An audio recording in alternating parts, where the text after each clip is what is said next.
úplně mimo, ale úplně. Navíc někteří se vrhli i na spartanské hráče.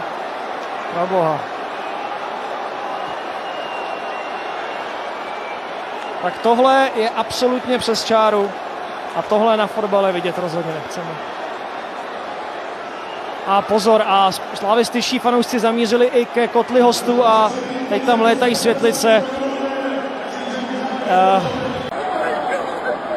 Tohle ještě není závěrečný release, prosím, vraťte se na svá místa, vraťte se na svou místo, ještě není konec.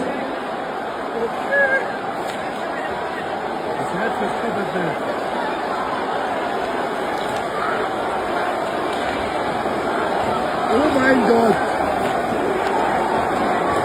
Oh my God! Tento zápas ještě není u konce, prosím, vraťte se na stadionou Daniel, ať si můžeme závěrečného slovu užít po zápase. Pojďte prosím ještě na své místo, ještě není konec.